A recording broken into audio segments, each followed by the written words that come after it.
Not sure if I'm 27, overreacting to BFs, 30, joking. Hi all, I'll try to make this short. My boyfriend and I have been dating for about 9 months, have known each other for almost 2 years, and things have been okay. There are a few hiccups here and there, but we've mostly worked those out. My boyfriend works in an office and makes pretty good money, enough that both of us could live on, as he's always telling me, unprompted. I, however, am on disability and have been ever since I turned 19. I've had little part-time jobs here and there, but nothing too high-paying or anything, as I would lose my disability. We never spoke much about how much either of us made or where our income came from until 3 months ago when he started talking about moving in together. A reason I don't date much is that I'm always ashamed to tell people where my income comes from, as my disability isn't exactly something you can tell from just looking at me. By the way, I've never asked him to pay anything for me. We often go Dutch when we go out, or one of us treats the other. I live at home right now and have told him that I'm okay with moving in, but that I wouldn't be able to contribute as much as he would be able to. That prompted the serious talk about income. I told him how I got my money, and he was quiet for a long time. He said he would never have guessed, and now my weird schedule made sense, and we continued talking about moving in together. Since I thought everything was okay, I agreed, and we started looking for places. This is where things have started getting annoying and downright hurtful. We've seen a few places since we started looking, but mostly, we have just been looking at places online. We'll be looking at his laptop, seeing a place, and starting to talk about what each of us wants or doesn't want. Sometimes, if I disagree with something he wants or doesn't want, he'll joke and say something like, "I'm not sure you should have much say about XYZ as you won't be paying as much as I will." Or my money talks louder than yours and says this is what we should get/not get, and then laugh and say, "You know, I'm just joking. I care about your opinions because you'll be living there." It's happened twice, as we've been looking at places. He's joked to our potential landlord that they shouldn't ask me any questions because the only thing I'm really doing is just putting my name on the lease/rental agreement. I have never felt so embarrassed in my life, so I'll go off and look at the rest of the place and avoid him and the landlord. This is not the only thing, as he jokes about a lot of things, especially since he found out about my income. He'll say things like, "I'm so tired after working all day, I wish I could just sit around as you do," or "It must be nice to get to sleep in every day, I wish I could do that, but if I don't work, I couldn't take care of myself," and they all feel like little digs at me. Now, I've known my boyfriend for almost 2 years. He lived with his parents before we started dating, where he did not pay rent or help with bills, didn't do anything around his house, and his mother and father would go on and on about that, even though he had a job. He's also not good with saving, so even though he was living free at home, he did not have anything saved. I've helped my parents with bills and help around the house, and I have very small savings, yet he keeps talking down on me as if all I do is just sit at home all day, collect a check, and don't do anything with it. Believe me, if I could work regularly like him, I would be working. It just seems like he's gotten super snobby or something since, and it's been grating on my nerves. I've spoken to him on numerous occasions about this, but all he says is that I'm taking it too seriously and making a big deal out of nothing and refuses to talk about it any further. I've asked if he is fine with the fact that I don't work regularly, and he says he's fine with it and that, of course, he makes enough for both of us to live on, so it's not a problem. However, again, he'll throw in a dig and undo anything good he has said. This is the reason I hate dating and relationships, because unless you've got some amazing job somewhere, people think you're just some slob or something, and it makes me feel so bad. Like, I don't deserve to be dating anyone. And while I've thought about leaving, I keep thinking I shouldn't leave because I won't ever find another guy who is okay with my income. More info. In my mind, I never really saw anything changing between us with this knowledge because money never really was a problem with our relationship. I figured if things got serious as they have, I'd have to tell him, and we'd figure things out together. He always seemed like such a sweet guy and never said anything bad or demeaning about disabled people or poor people or anything, so this really came out of left field for me. I never thought about how vulnerable my disability would make me, but then again, I've never tried to merge finances and life with anyone else, so I guess this was a learning experience. I also never even thought of it as abuse, to be honest. I just thought he was being oddly mean. He excuses his behavior by saying that's him, and if people don't like it, they aren't his people, and he can't help if people are sensitive. Because if this is verbal abuse, he's been doing it since I've known him. It's just never really been aimed at me. I guess I just let my thinking get in my way, not to mention the few relationships I have had. They all fell apart once the income thing came up. I don't plan to move in with him until we've had a talk, and I'll see what comes of it. I don't think I could live with his constant joking all the time because it's not a joke to me, it just makes me feel embarrassed, and like I'm not a proper adult. I do plan to talk to him one more time and let him know I'm dead serious about him stopping these jokes because they aren't funny to me in any way. Edit. Thank you all for your comments and to anyone I couldn't get back to. I've just got a lot on my mind to think about after reading all these comments, and some things have come to my attention. I think the situation is actually more serious than I thought it was. He was just mean when it came to joking, but apparently, this is a sign of verbal and emotional abuse, and I just know I don't want to be in a situation like that. I'm going to talk to him and see what he has to say and go from there. Thank you all again. Update, I spoke to my boyfriend the day after I responded to a lot of you. I decided I was going to talk to him one more time and set a boundary about these jokes or tell him I wasn't moving in with him and that maybe we need to reevaluate the relationship. I told him I wanted to have a serious discussion, and he immediately asked if I wanted to break up with him because he figured it was coming. I was taken aback because I didn't expect that reaction.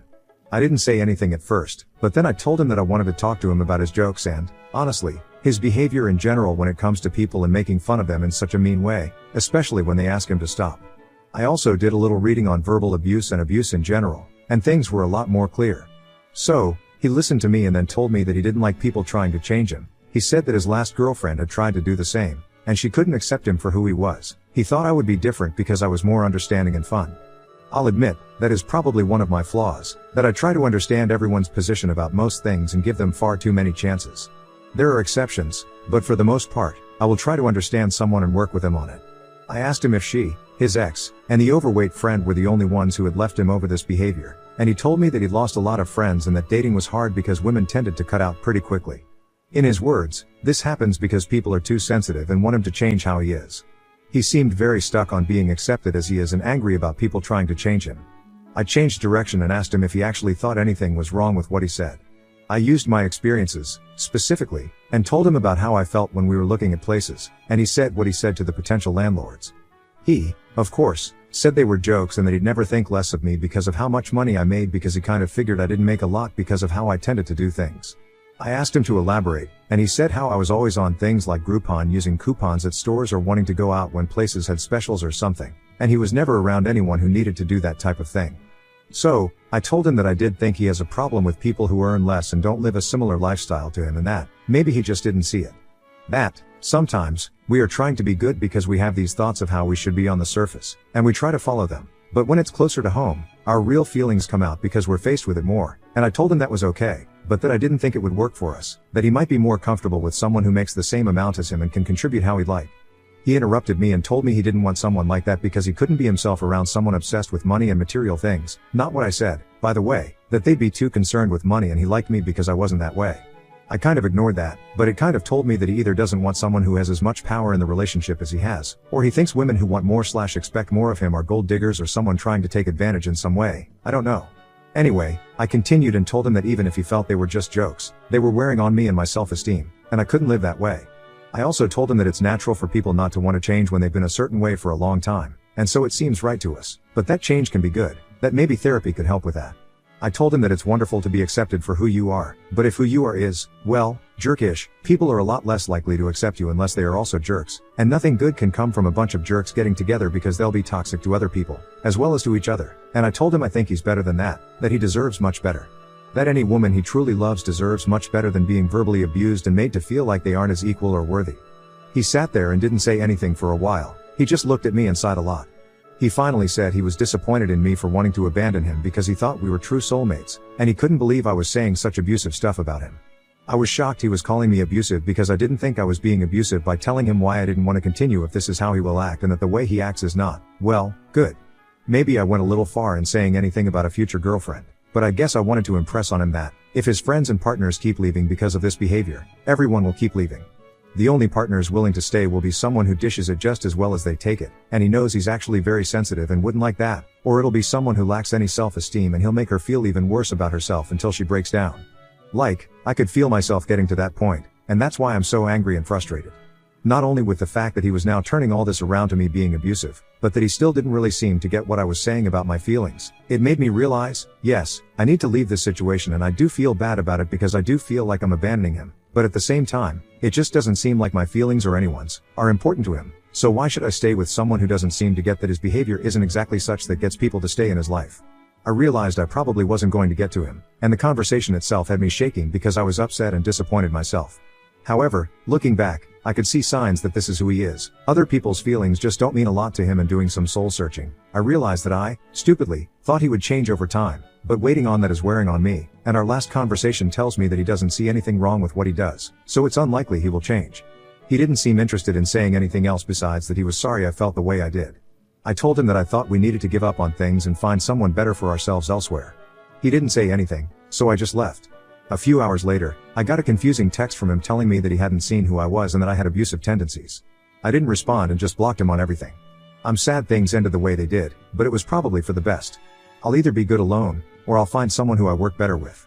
And I want to give a huge thank you to everyone who commented on my last post, and sorry if I didn't get back to anyone. I've been quite torn up over this, even though it was my decision. I miss him more as a friend than a partner, but I don't think being friends would work out too well, either, so I'm just leaving it. Now on to the next story. Story 2. Cheating wife told me she was going out with friends but GPS proved otherwise, so I surprised her. I, 29M, recently divorced my ex-wife, 27F, due to infidelity. My wife and I first met at a mutual friend's housewarming party, and we liked each other instantly. She was sweet and intelligent, and the more we got to know ourselves better, my feelings for her increased. Like every other love story, we went on multiple dates, dated, and married after 2 years of dating. If a psychic had told me that my wife would cheat on me in the future, I wouldn't have believed him/her. My wife and I were the kind of couple you would see wearing matching outfits and holding hands wherever we went. We were always all over each other, and she adored the ground I walked on. Our marriage was fun and happy, and we explored so much together. My wife was my first true love. I had been in relationships in high school and college, but they weren't serious. I was the shy teenage boy and adult who sucked at sustaining relationships, but it was so easy with my wife. We clicked easily, and everything was smooth between us. My wife worked as a hairdresser in a ladies' beauty shop while I worked for a construction company. We both looked forward to a simple and happy life and were content with what we earned. For the 2 years my wife and I were married, I never suspected my wife was cheating. In fact, it felt like a dream when I found out that she was cheating on me. My wife loved hanging out with her friends at least once a week. They would often go out on Friday evenings as a group, fix a picnic on Saturdays, or even hang out at a bar. I wasn't so social like my wife, and I didn't have a lot of friends, but I had one of my colleagues from work who I was very close to, and he was almost like my best friend. Before I found out that my wife was cheating on me, a couple of signs led to my suspicion. For example, my wife, who used to be talkative and would share the latest gist with me whenever she returned home, suddenly became reserved. She only talked when I asked her a question, and our conversations felt forced. She always made me feel like she was doing me a favor whenever we spoke, and I hated that. In the bedroom, she started complaining that I loved getting intimate too much and that life did not revolve around getting intimate all the time. If she wasn't complaining about that, she would tell me she wasn't in the mood. She always gave one excuse after the other. When this started, I thought she acted that way because she was very stressed from work and indirectly vented her frustration on me. I didn't take action immediately because I believed she would come around. There was even a time I thought I was the problem, and I began to reevaluate myself. I watched how I talked to her, my tone, and even how I acted around her. I was a very bossy person in nature, but I always consciously tried to talk to her as a wife, and I watched my tone all the time. I even went as far as taking her out to fancy dinners because there was also a time she complained that I was getting boring, and I stopped doing the things we used to do while we were dating. I tried my best to rekindle our love and get back to the happy couple we once were, but nothing I did worked. She didn't appreciate anything I did, so I just stopped. When I stopped, I started paying more attention to her body language. For example, if I tried to hug her from behind like I used to, she would push me with her elbow and look disgusted. That happened at least 3 different times before I concluded something was wrong. Meanwhile, I noticed that she would dress well each time she said she wanted to go out with her friends. It's not like she wasn't dressing well before.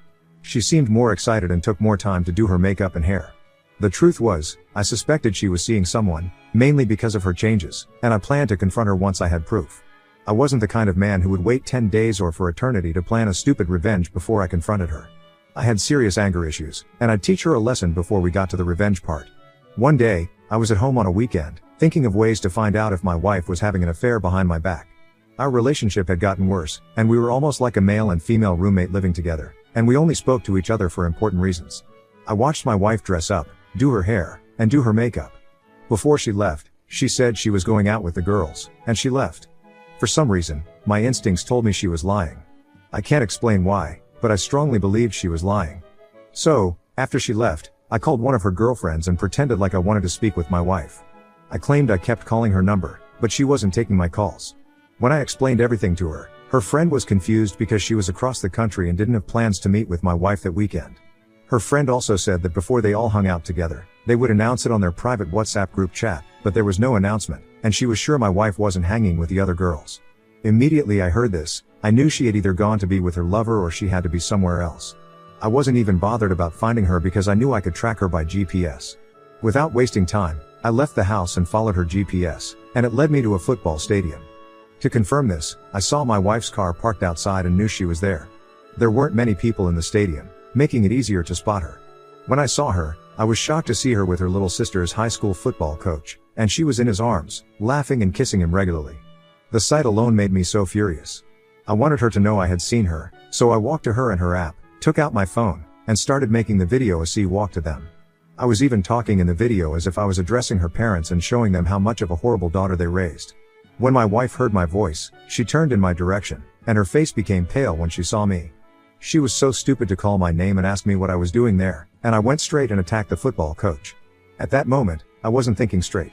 I was so angry and beat the hell out of him, but thankfully some people saw us and separated us. My wife didn't know if she should beg or stop me. She just stood there in shock and couldn't even say a word. I was hurt but tried not to show my emotions until I got home.